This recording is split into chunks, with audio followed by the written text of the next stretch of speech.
what do you do now?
Thank you, my friend.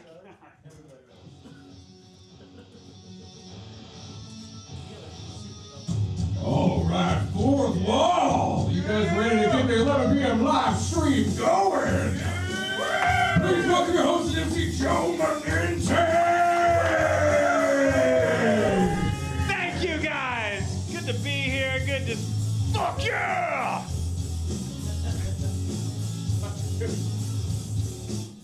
Oh, I was gonna give you the hard out. No, it's all good. Travis dug up that was my old band. That's what that was. Yeah. Give us more. No. Why did I say anything? That's the world, Joe. Yo, is that you? That is me. In my old. This is a big chorus here. It made us no money. It sold no copies. Oh yeah, I mean we paid a lot of money to get a nice recording and then make no money back. You know, I mean it was. No, the music sucks. No. Some people liked it, Trenton. I don't know. I mean, if you have $1.2 million, you can run an active radio campaign, and you might go somewhere with your career. But we didn't have that kind of money behind us. You know, I mean, it's just, we were a little late to the game with hard rock. You know what I mean? Like by 2012, it was pretty much out of style, and there was not a big audience for it. I mean, no fucking active radio station in any major metropolitan area fucking plays metal anymore. Like you turn it on and it's like it's emo or it's fucking like Interpol, like I am a I took a walk, you know, it's like, you know, and I don't mind hearing a fucking little fucking meandering hipster song, but like we were like fucking screaming from the top of the mountain, explosion. Fuck you! This is what we do! And like people are just like, we don't even fucking just get away. Like, but you know, but it was like pre-Me Too, you know, like just 100%, you know, honor and just being a complete and total victim. You know what I mean? Just like before that discourse like became more public, it was still kind of like underneath, but like just before it exploded, and we were up there doing all that shit, And like now it's so obvious that that would never fly. Like any semblance of male power is just offensive automatically. Like this shirt outside of West Hollywood, the fact that I have it on, it's like this is offensive, to people. This because I look like a threat. It's like that's kind of a masculine shirt. He has pectoral muscles and like there's veins, and I just think that you should put a shirt on because it's you're a white man, you have a lot of power, and now you're showing it. Now that's rude. It's just like this. I mean, you know how fucking people. It's like 5% of the most fucking sensitive people are like that. You know what I mean? But anyways, I'm blaming a lot. But at the end of the day, the music just wasn't really good enough. You know what I mean? All this fucking bullshit aside, you know what I mean? Our audience was very narrow. You know what I mean? Like it was Travis and like 5 other guys that watched WWE wrestling. You know what I mean? You guys would probably, honestly, you'd have liked it. I mean, Joel Cobb, Yabes, all your military buddies, they might have been kind of into it, you know what I mean? Just a fucking rageful, fucking hardcore shit, fucking. And plus my lyrics were fucking terrible. We had a song, like, it's not on that album, it was called Get Some, and it's just, this is what the fucking lyrics were, dude. Predator and prey, the same old game. In the morning, I won't remember your name. Yeah, okay. All right, that's... The hunter lives to kill another day as you stumble home on your walk of shame. All right, there you go. There you go. Poetry. I can't believe we didn't get signed. It seems so commercially viable. What happened? It was like the same year that like Poker Face came out, you know what I mean? Like we're singing about fucking just like strangling girls in a bar. It's just like we were like indignant about it. Why won't they give us money to play this? I don't understand. They just don't get what we're doing. It's like it's because you're out of your mind. That's why. Fucking god damn. And then any like attempt at being sincere just came off as fucking empty and stupid. So there you have to listen to the whole thing. You have to listen to the whole album. The whole Born Tonight album, which debuted in 2012 to an audience of like 50 people. Dude, I have every CD that we ever had made. I still own it. They're like it's like encased in plastic. We sold no copies, none. Like. Oh shit! All right. Well, I never tire of talking shit about my music career, so let's get this going. Hopefully, you have some things to fucking chat about tonight, guys. It's great to have everybody here. I'm fucking stoked. Spicer, good to see you, guys. Yeah, absolutely. It's a small crowd, but listen, as I've said before, I never mind playing for a small crowd. Why? Because I played in a fucking shitty heavy metal band for like 15 years. You know what I mean? 15 years, and there's nothing more humiliating than fucking playing a full-on metal show, the fucking Marshall half stacks, the fucking full-on drum, just scream from the top of the mountain, explosion for 2 people, okay? All right? Nothing worse than that, so I'm fucking stoked to be here. It's good to see you guys. Let's get this going. All right, Travis, who's first up here tonight? The legend John Yabes. Oh, shit, man. I fucking love this guy. Put your hands together for the very funny John Yabes. Guys, we do have people watching. Oh my God, Joe, when I was listening to that, I was like, yeah, I know like a whole boat full of guys that would love this fucking music, man. Dude, man, listen, if you ever find a way to do it, there are probably some like indie wrestlers out there that need some entrance music. You know what I'm saying? Let me tell you something. Like Randy Orton's theme song, it's called "Voices in My Head." No, I love that shit though. Like, you should just at some point you should just make like a best of Fourth Wall compilation CD. Give it to the comedians, but it'll just be your rock CD. Just spread it around that way. People are like, when do I get on this thing? No, man, I was in the military, man, and at some point they thought I needed therapy. You know what I'm saying? And when the military thinks you need therapy, you probably need therapy, right? But the thing was there were so many of us. Not enough psychiatrists. They came up with this system where they would just put all of us in rooms, right? And then they would have one psychiatrist for everybody. And what they would do is they would roll in a television into your room, like those like old school ones you had in school, and the teacher would put in the movie just because they didn't want to teach, like those types of televisions, right? And like at some point, the television would turn on, and your psychiatrist would be on the television, and then you would have a counseling session with this person on the television. It was insane. It was so crazy, right? And like the thing was like the quality was never really good, like it was like broadband, like almost dial-up level of transmission when it came to these. Yeah, it was like you were having a counseling session with like max headroom. You know what I'm saying? You can imagine. That's a really dated reference. I don't know, but all of you look fucking old. So, anyways, sometimes in these counseling sessions, I wouldn't notice. But like I would lose the connection. The connection would be lost to my room, and then the video would freeze on my psychiatrist's face. And now like my psychiatrist was a woman, and she had this uncanny way of just kind of just watching you the entire time. So I got used to it. But the thing was like when the transmission would get lost, the screen would just freeze, right? And it would just have her picture on there, but like no one was listening. At that point, no one's listening, right? But I would have these breakthroughs. I'd have these gargantuan breakthroughs, these self-discoveries I've had about myself, and I would be bawling. I'd be crying inside this room, right? To absolutely nobody, right? Like she can't even jot these notes down for next time, But the benefit is that like from that point on, I'd never had to go to a psychiatrist, I would just rent a movie. Right, I would stream a movie, and whenever a woman's face would come on the television, I would just pause the movie, and then I would have my counseling session with this lady's face, and I'd cry in my living room.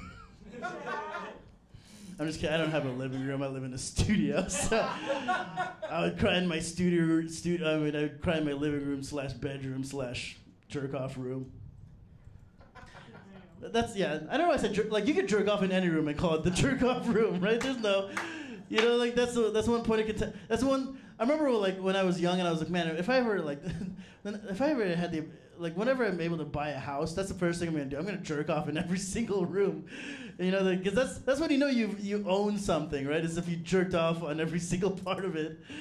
That's really dark. That's like sounds like lyrics to one of Joe's songs. I jerked off on it, now it's mine. A lot of as an Asian man, I just want to bring this out. I think right now in our country, we're really testy with race relations. You know what I'm saying? It's a really testy time for race relations. I understand, but I think Asians have to cut it out.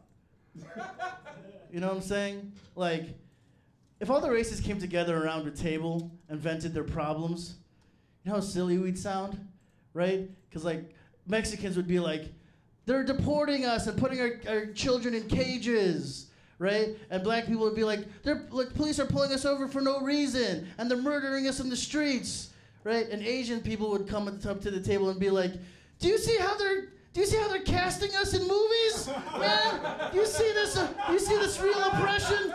You see this? Scarlett Johansson and Matt Damon. Listen, Scarlett Johansson and Matt Damon are like 99% more attractive than all Asians. You know what I'm saying? It's like I never had a fantasy about having sex with an Asian woman, but Matt Damon. All right, that was too much. That was too much of a confession. Anyways, guys, thank you so much. Give it up for Joe and everybody. Thank you. Oh my God, keep going for John Yabes, guys. Yeah, you got it. And by the way, you do have an audience out there. If we were to, there's enough people to fill this room, so that's definitely who's watching. It's not just the people here, so you know, no pressure, but it's good times. All right, let's welcome to the stage right now. Put your hands together for the man you know him, you love him, Joel Kopp, guys. Get him on up here. Yo! I loved all your music, for what it's worth, Joe. Thank you. I love that shit, man. You know what it's like, because I'm old like you, right? You know what reminds me of, John will appreciate this, is there's this bar in Waikiki called the Irish Rose, and they had a house band there, and like that was basically your music. And that's the place in Waikiki where you go to pick up lonely military wives. You know, and what? Stop? No, that's what you do. What? Is that your move? That was mine too. Like, do we do the same thing where it's like we go there and I feel this very special niche for that, where it's military wives that were angry at their husbands, right? And so like, if your husband is like some fucking jarhead, what better way to get back at him than by fucking me, right? That's a niche that I fill back in Hawaii. Love that music. You should have adapted though, you know what I mean? Like, pick up a keyboard, grow some bangs, Joe, you know? Like, just... I was in a rock band, now I'm telling dick jokes, yeah. It's a good song right there too. Well, but like, I know all about disappointment. Last week, I was in the 2018 World Series of Poker main event for a potential $8.8 million. Thank you. And this week, I will be in Uncle Clyde's comedy competition for a potential $500. So, you see, it's just like they say, you know, when life closes a door, it opens a much, much smaller door. Probably leads to a broom closet. That's pretty much the story of my life right now. That was a pretty dark start. Let's go darker. I've been thinking a lot about death and what people do with their bodies after they die. It's all very silly. You know, some people they want to get ground up into, they get, you know, burned and then ground up into a diamond or something, you know, and other people, they want to get buried with a tree, so like they become the tree, you know. Me, I want to donate my body to confuse archaeologists in the future. That's what I want to do. Like, have me buried somewhere deep in Africa in full plate armor, riding the back of like a giant whale skeleton or something. Like, do that. Just something insanely confusing for people in the future. You know, I include a copy of The Hunt for Red October on Betamax to just like, what is this? Here's the thing. The only real way to ensure that, you know, you'll last for eternity is to shoot yourself directly into the sun. That's really the only way to do it. Then you become part of the sun forever. That's what happens. You give life. Like, why aren't more people doing that? Right? Let's get even darker.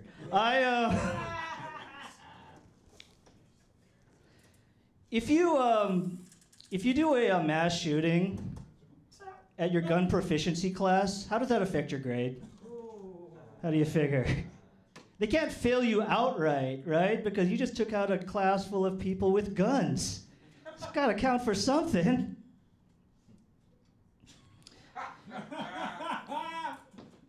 Yeah, you ever think Amish women use the butter churner to masturbate? You think there's...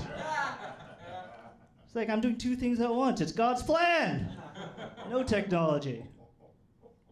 All right, we'll lighten it up with the chink jokes. Let's just finish with the chink jokes. We'll just do that. I am Chinese, and most of you are not, so I'll give you some facts about China right now. Hashtag Chinese facts. Fact number one, the Chinese have the world's greatest women's high diving team. Did you guys know that? Yeah. It's crazy, right? They win the gold medal every Olympics, but it's not a fluke, you guys.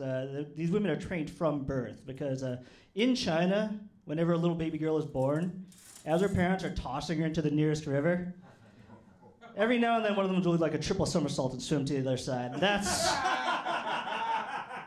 a gold medal keeper right there. A lot of Chinese people tell me like, Joel, why do you like to spread fake news about the Chinese? And I always tell them, because I want people to believe that the Chinese have special magical powers again. That's the world that I want to live in. You remember back when people think like you could just like, you fuck with a Chinese guy and he touches you in the chest and your dick doesn't work anymore? That's what I want people to believe again. All right, thank you, everybody. Ancient cop. Oh my God, keep it going for Joel fucking Cop. That's what I'm talking about. Yeah, that cop. Mm-hmm. All right, let's welcome to the stage right now. Is it Shawn Gardini? Where is this man? There he is. Get him on up here, Shawn. Good to see you. Welcome, my friend. Hi, everybody. Hey. Do I have an option to not be on the live stream? Fucking no. Okay. Come earlier. Okay. That was all right. Well, wishful thinking. I guess there's more cameras in here than there are people. But that's alright. I like how it's being shot on a GoPro, but we're in an open mic, so it's more like a Go amateur. Or maybe like a go home and see your family. I don't know. I don't have a family here. I'm all alone. I just moved here from Philadelphia, but I'm not going to get into that. Don't clap for that. I'll do a joke about the traffic soon, and then I'll talk about rain, because you guys don't have any out here. That's besides the point. Let's get into the jokes. I'm trying to quit smoking recently, which is hard. You guys know that. Everyone talks about it. Everyone has been talking about it, but they have new methods to quit smoking nowadays. Nowadays, people tell you to do a vape. They say, try the vape. It'll help you get off smoking. But I don't like the vape, mainly because it doesn't look as cool. It doesn't feel the same, you know, it doesn't get your throat the right way. And thirdly, and most importantly, if you're walking down the street, let's say it's raining, right? You're having a bad day. You can't put a vape out on a child's forehead, you know? Yeah, I guess so. Yeah, I guess. It's gonna keep going though.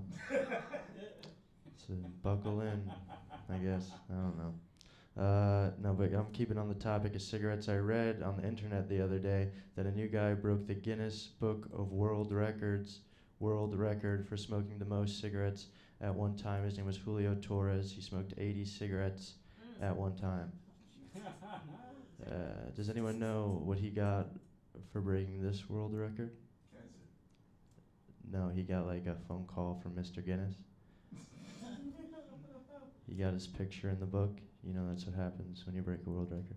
And thirdly, and most importantly, he got a plaque, which was the best part of the award because it looked really nice next to his gravestone 6 months later after he died of cancer. You had it right the first place, friend. I was getting there. It just took me a while. No, I don't know. But speaking of taking a while, I haven't met a nice lady in a while. It's pretty hard to meet a lady nowadays, you know. I got these glasses, hoping that it would make me more appealing. You know, they're not prescription or nothing. I just got them so I could tell jokes about molecules and stuff now. But with the glasses comes sophistication. You know, I feel like I'm more sophisticated now. I know the amount of pockets I have might say otherwise, but this is where I keep my jokes. But I feel like I'm more sophisticated now, and when you're sophisticated, you gotta take a lady on a sophisticated date. So I've been taking all my dates to the library. And when you take a lady to the library, you gotta treat her right. You know, you drink some tea, you read a book. I've read so many books with Tinder dates that I've started naming sex moves after authors, gang. I have this new one called the J.D. Salinger.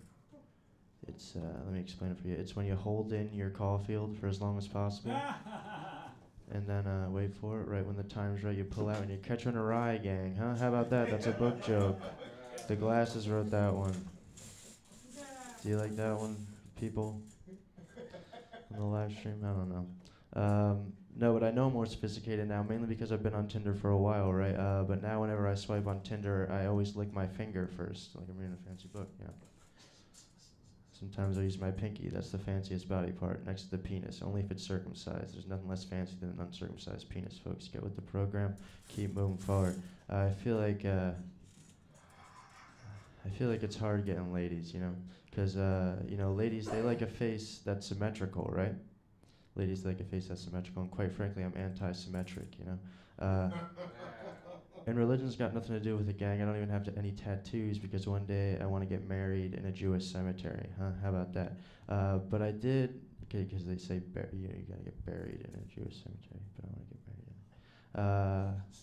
I just really love dead Jewish women, huh, gang? Okay, how about that one live stream? Anyways, let's keep moving forward. I'm gonna end on this. I've been, like I said, I'm getting fancy. I'm dating smarter women now. I used to date dumb ladies.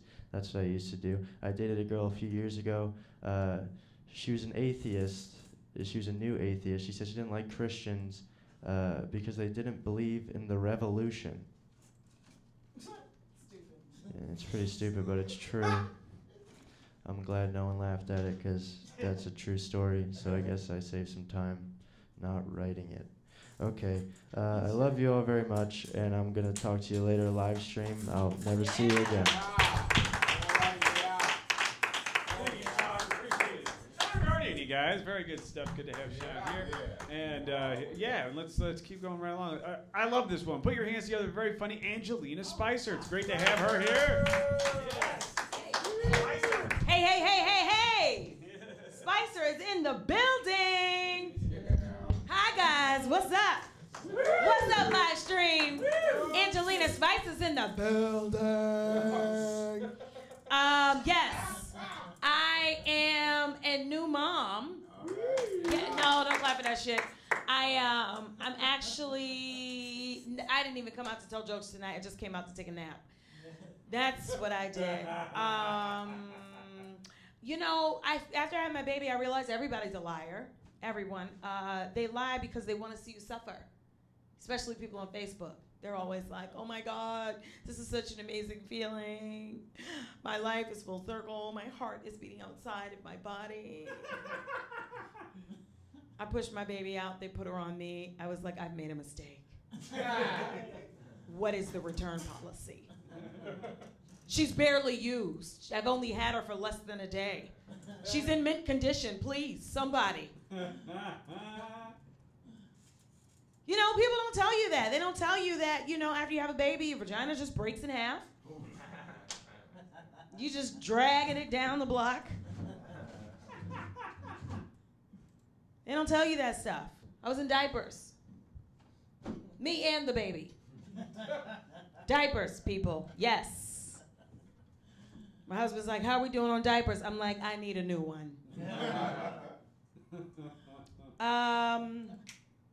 Yeah. Yes, so I had pretty severe postpartum depression. It's okay. My daughter's alive. I'm fine now. And it's not contagious, okay? Doesn't rub off.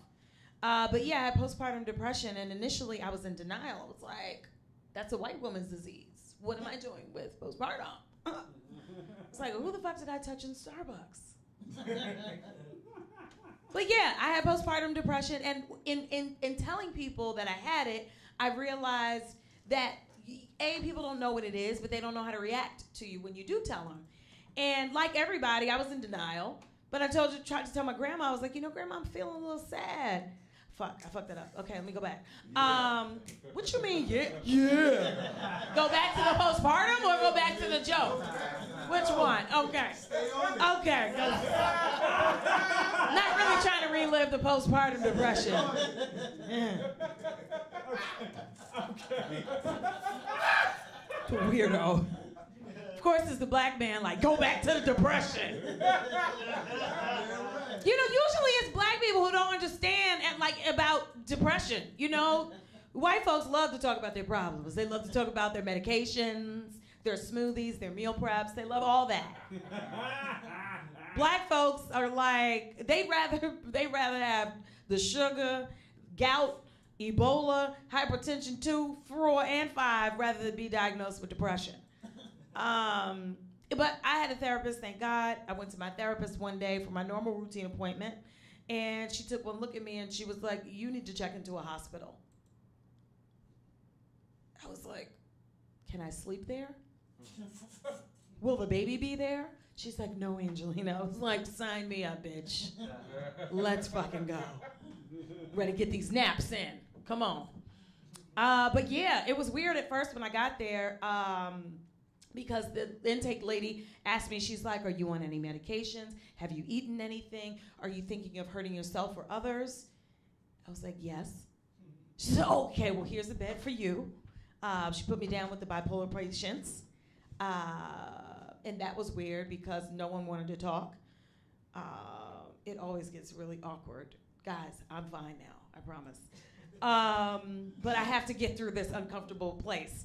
Now, because I went through postpartum and I'm on the other side of it and I can joke about it, I always tell people that A, I went to rehab because I really did, because it's true, and B, it's cooler, because that's where I got the real help, you know what I'm saying? And I always tell people, you have to assemble your team of postpartum busters before you get pregnant, It's almost like when you want to run because you had a son, who you gonna call? Postpartum busters. dance, na-na-na-na-na. When you wanna jump, but you gotta pump. Who you gonna call?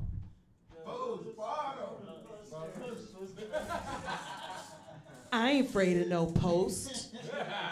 That's my time. I'm Angelina Spicer. Oh my God. You should keep it going. Keep it going for Angelina, guys. Top notch, as always. Fucking hey, man. That's enough. That's enough out of you Asian people over here. Quiet down. Fucking god damn it. So fucking loud and rude. Jesus Christ. These fucking liberated Asian people that fucking want to have a personality and shit. Not enough room. Oh my God. All right, let's keep this going right now. Let's welcome to the stage the very funny Trenton Stuart Jones, guys. Yo! Fourth wall, make some noise. Fourth wall, make some noise. Give it up to all the comics that you have seen grace this stage for this half hour. I was the black dude who said, yes, run that joke back. Black people like to run it back. You turned on me though, girl. I was like, damn, what did I do? I know about postpartum. I was raised in the suburbs, so that word ain't too big and shit. I ain't got good credit, but I know about postpartum and shit. Motherfuckers in the suburbs, all they do is drink. Oh, man. A lot of stuff going on, man. A lot of stuff going on. They calling the police on black people for everything these days. You know, we walking, they call the police. We swimming, they call the police. Call the police on black people barbecuing. What's up with that? That's what we do. That's just a waste of money. Y'all got to stop that. I myself have been profiled for barbecuing while black. Okay, it was at the Walmart while the store was open, but still. It was like black guy barbecuing in sporting goods. You're a hater. I don't know, man. I was talking to somebody today too. You know, some of my Caucasian friends, they were like, man, you can't say you proud to be white. You can't exhibit your white pride because people will call you a racist. Let me tell you right now, people don't care about white people saying that they're proud to be white. It's the shit that comes afterwards. Right. Like when you hear, yeehaw! Right. Or go back to Africa, oh! Right. And I feel sorry for white guys now. I'm a black guy, I'm gonna say this. I feel sorry for white men now, because white men are being crucified.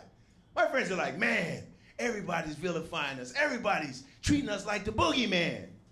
Every time somebody say that to me, I'll be like, welcome home. I just want to give them a hug. It'll be all right. It'll be all right. I don't know, man. A lot of people was talking about Kanye West. Got upset when Kanye West misspoke and said that slavery was a choice. I was like, damn, if slavery was a choice, then the Holocaust must have been one mind-blowing decision. It's like Bergen-Belsen or Auschwitz. Which one should we take? And the Crips, the LA street gang, the Crips, they got mad. They was like, man, that nigga Kanye, we gonna put a green light on him. He tripping. He making black people look bad. Kanye West is making black people look bad, according to the LA Crips. For those of y'all that don't know who the LA Crips are, they're Crip, what's up, motherfucker? Street gang, saying that Kanye West is making black people look bad. That's like Bill Cosby saying Harvey Weinstein is making men look bad. Or Flavor Flav saying, everybody making me look bad. I don't know, man. There's a lot of crazy stuff going on, man. I was talking to somebody today, and they were talking about the Me Too movement. I'm going to say this, ladies. I'm down for the Me Too movement. I'm down for it. Having said that, we got to stop this hypocritical shit. Serious. My lady, man, the other day, she put me on the outside because I had walked on the inside. And she said, no, you're supposed to be on the outside because if danger comes, you as a stronger man are supposed to intercept the danger. Knives, guns, whatever, right? I'm like, but what about the Me Too? No. I'm like, listen, I got a plan. If danger should come, I'm just gonna take off running. And you should be thinking, me too! Yeah. So that didn't go over well. I'm sleeping on the couch now. I don't know. Let's see what else I wanted to say. Oh, you know what? Man, I get so tired of people asking stupid questions and shocked when you give them a real answer. If you don't want to know the truth, then don't ask a stupid question. Other day I was in the liquor store by my house. It's like right up the street in the bad part of North Hollywood. Y'all didn't know there was a bad part of Kid Ridge and Lancashire. Woo, off the chain. Yeah. Oh my God. She said, oh my God, yeah. You'll see men walking around with wigs on talking about how much you want. Oh. You'd be like, nah, I'm cool, I'm straight. I'm all right. I got a little extra. I don't need extra, okay? I buy my burgers, I know what I want on them. But anyway, I digress. I walked in the store, and the guy, he saw me, and apparently there was a man in the store that was bothering everybody. So the clerk looked at me, and I don't know why, out of all the people, he picked me, and he said, my friend, can you help me get the guy out of the store? He is on the PCP and the crack. No. The PCP and the crack. And I looked at him and I said, fuck no. And he asked me boldly, why not?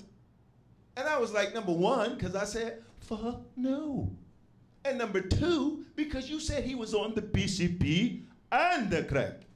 If you would have said he was on the cookies and the candy, I would have said yes. People get killed when they fuck with people on PCP and the crack. So bottom line is I didn't help him. And I felt like shit. But the next day I went back and bought a couple of hot dogs, so everything is cool. You guys, my name is Trenton Stuart Jones. Thank you. Oh my God. Trenton Stuart Jones, guys, top notch. Now let's welcome our final performer of the hour to the stage. Right now, you know him, you love him. The very funny Travis Clyburn, guys. Get him Oh, God. Well, round of applause for Joe Manente, you guys. Thank you. He's such a big fucking pimp, you guys. My God. I'm so white trash, dude. I love the shit out of his music. I fucking love it so much. I watch so much WWE. I have no self-respect. Yes, you guys. Oh, man. How's the internet doing? Is the interwebs doing good out there? Fantastic, you guys. This is my 5th mic of the night. I am here too often. And I just want to nap, but here I am, guys. Let's fucking do this. Let's make it happen. Let's talk about how much of a piece of shit I am.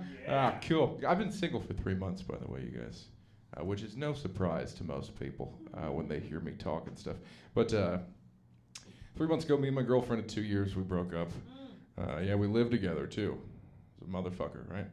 And I couldn't, like, stay there until I found a place, right? Because we live in a studio apartment, so it's not like I could stay in the other room. You know what I mean? I had to fucking, I had to get the fuck out of there, guys. So I kind of couch surfed and stuff like that. And then for the last 3 months, I've been living in a van, you guys. Living that van life, you know what I mean? I know, that wasn't until a few days ago I could sublease a place, but that's not, so I'm staying in a place for 3 weeks. However, it's a lot funnier when I just say I live in a van down by a river, you know what I mean? I am divorced. It never bothers. You know what? Actually, I think about a lot. Actually, my name is still on that fucking lease. By the way, I'd like to just point that out. The whole time I'm homeless, and I thought about this for a while because turns out there's a clause in the lease, so I still have to answer phone calls from the landlords and stuff like that. They're very old. They will never watch this, so I'm really not fucking worried about that. But if they find out I'm not living there anymore, it'll trigger some clause in the fucking rent agreement, and she will get kicked out. And I think about that every day. Be like, surprise, bitch, you gotta get out of there. You know what I mean? I think about it a lot. I'm not gonna do it though. I'm not really bitter or anything like that. Like, I don't really give a shit. I've survived through worse, lived in cars before, I've been homeless before. It's not a big fucking deal. I'm 28, but I've moved 35 times in my life. Yeah, 35 and a half if you count the van. 36 and a half if you count the place I'm sub. No, that rounds out to a solid 36, right? Some subletting, right? Okay, solid 36, guys. Solid 36. All right. But it's what it is. What it is. You know what I mean? She can keep the place. I don't really give a fuck. I wasn't bitter about it until the other day. We were talking because I don't have an address for mail yet, so we have to talk every now and again. She says to me, "You know, Travis, it's just hard, you know, because I know you're always at Fourth Wall, and I just can't go to the 7-Eleven closest to our house anymore." I'm like, "Bitch, I live in a van! What the fuck are you talking about? Can't drag an extra minute down to Magnolia? You can eat my ass with a spoon, bitch! Jesus Christ!" Oh my God, you guys. That's all I'm doing for this live stream, you guys. Thank you guys so much for coming out. I'll close this motherfucker out, guys. Joe's tired. He's not coming back up here. So thank you guys so much. Live stream, take care. We love you guys. Thank you for tuning in.